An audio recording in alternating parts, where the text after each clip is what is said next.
until you can see this. She dropped the ball earlier. Okay, so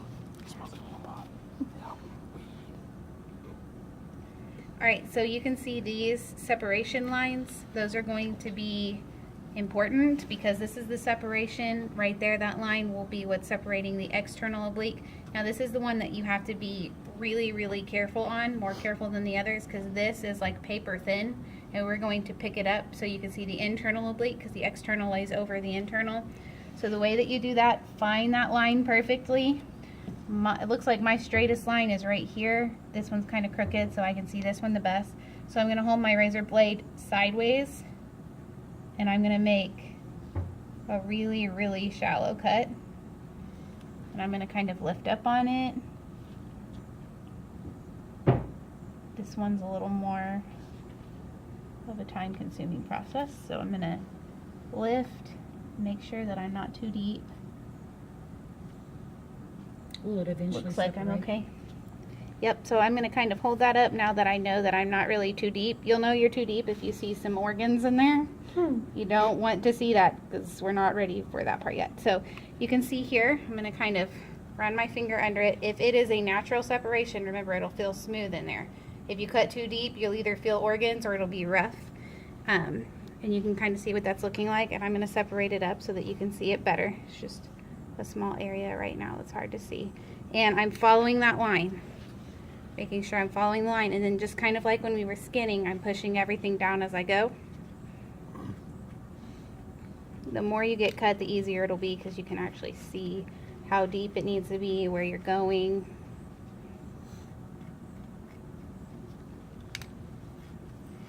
You don't see any organs, so I didn't cut too deep. Just keep following it up. I'll tell you how far you need to go.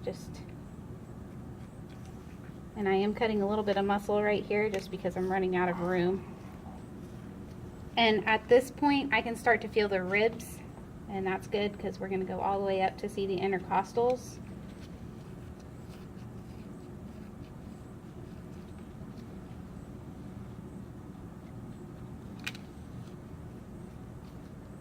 Alright, so we're almost to the ribs.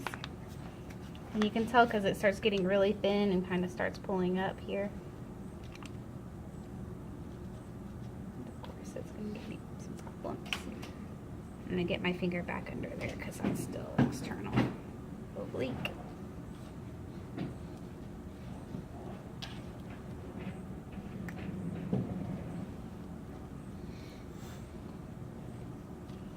Okay, so right here, I'm going to scrape a little bit of the fat off.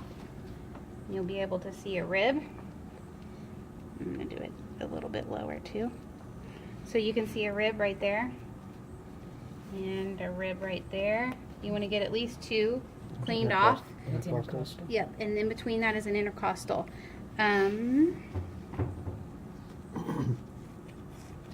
Try to separate this out a little bit more, and I need to go down a little bit lower.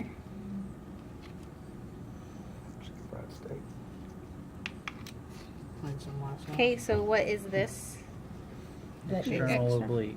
Yep, that's your external oblique. And then this is where you really have to pay attention to the striations, the way that they're going.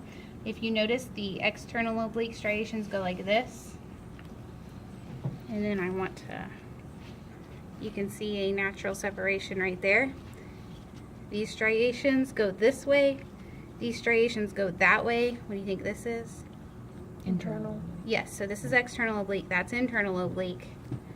But notice you have a separation line right here. So what do you think this muscle is? Rectus abdominis. Nope, not quite.